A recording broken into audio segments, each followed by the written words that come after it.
Synesthetic.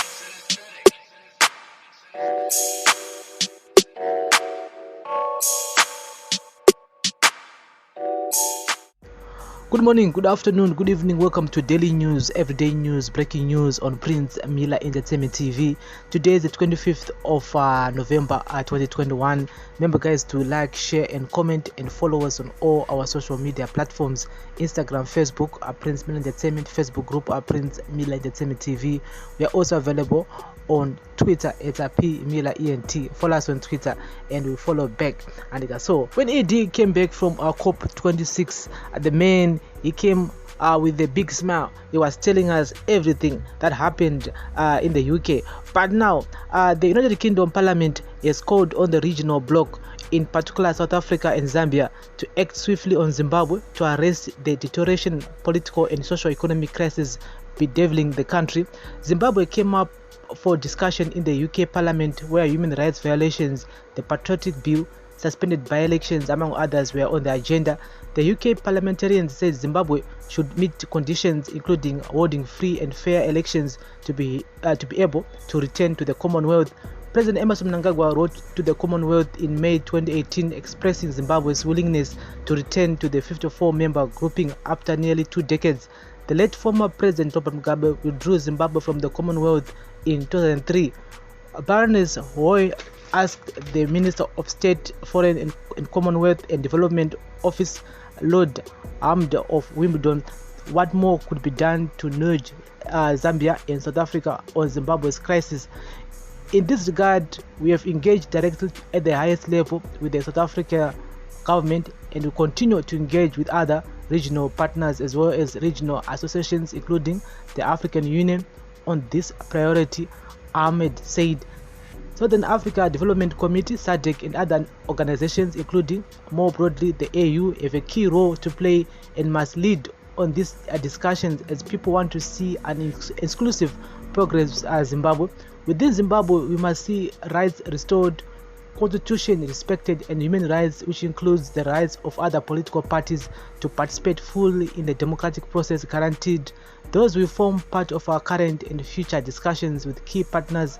Lord Oates, co-chair of the all-party parliamentary group for Zimbabwe, asked the UK government about its position on the continued detention of opposition actors, including the MDC Alliance, Makomborero Aruzivishe. We regularly urge the Zimbabwean government to live up to their own constitution by ensuring that the opposition, civil society, and journalists are allowed to operate without harassment and that due legal process is respected, Ahmed responded. The Minister for Africa reinforced these messages when she met President Mnangagwa on November 1, 2021. Lord Oates argued that despite the UK's government's efforts, the political and human rights situation in Zimbabwe continues to deteriorate. Ahmed also said Mnangagwa never met the UK Prime Minister Boris Johnson for a one-on-one meeting at the COP26 event in Glasgow, Scotland, contrary to state media claims. On the COP26 engagement, it was Minister for Africa, my honorable friend Vicky Ford, who met with the President of Zimbabwe. He said the issue of the Patriotic Bill was raised by the Lord St. John of Blesto, who said, "My lords, is the minister aware that last week the Zimbabwean cabinet signed off the Patriotic Bill, which would make it a criminal offense for anyone to criticize President Mnangagwa and for any member of the opposition to speak to any foreign government in a negative way about Zimbabwe. At a time when Zimbabwe is considering rejoining the Commonwealth, can the minister make it clear that our government will support this only when the rule of law is restored and freedom of speech and political freedoms are protected?" However, Legal and Parliamentary Affairs Minister Ziyambi told Parliament yesterday that government was engaging the British on rejoining the Commonwealth. Coming to debate about the Commonwealth and the imposition of sanctions, my understanding is that we are engaging the British so that we can explain to them the democratic process that we have done. We want to re-engage. I indicated that there is a desire between both parties for us to go back to the Commonwealth, and there's an engagement that is going on, Ziyambi said.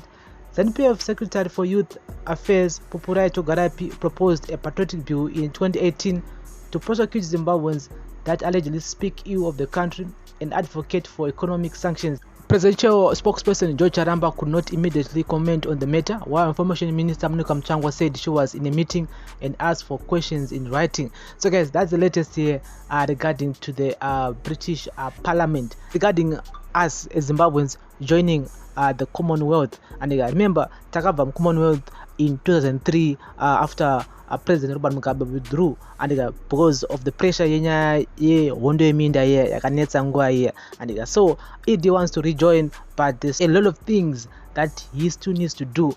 Although they are saying that they are still engaging the British government, I still feel that we won't be admitted into this whole organization for a while, because teenagers wonder quit as long as there are no political, economic and social reforms, and one is take anytime soon. And again, they talked about whereby ED said he met with Boris Johnson at COP26. They are saying no, what ED never met Boris Johnson on one-on-one meetings, and avana muvira wambo garapasa motora vese no akangoshekana maoko pa takangona a small clip ndipo ipapo chat.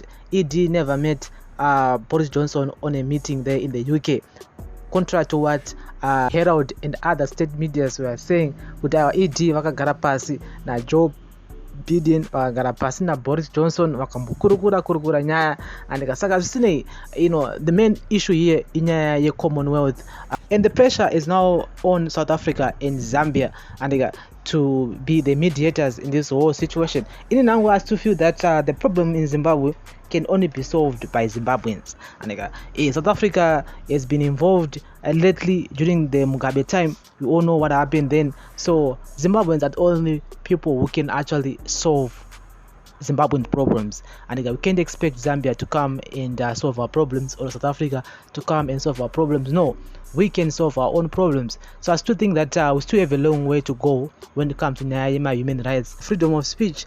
And again, most people don't know that the patriotic bill, like I said, I don't know kuti pa social media chinge chiswera chichase, because no one knows about this. Patriotic bill yaimbotwa nezvayo the beginning of the year yakazosainwa into law, so which means that you can be prosecuted if you criticize President Emerson Mnangagwa or speak to any foreign government in a negative way about Zimbabwe. Is now a criminal offense. And ndonya patriotic bill, this should be trending on social media, but no, pade dzimwe nyaya dzikutendera online at the moment. Oshazoti na varipo pakuti distractor here pakuti say, because no one knows that the patriotic bill was signed off last week. No one knows about that. So guys, this is daily news, everyday news, breaking news on Prince Mila Entertainment TV. Katitore in the comment section. Remember guys to like, share and comment, and follow us on all our social media platforms, Instagram, Facebook, and also on our Facebook group, which is Prince Mila Entertainment TV. This is daily news, everyday news, breaking news. Bless up.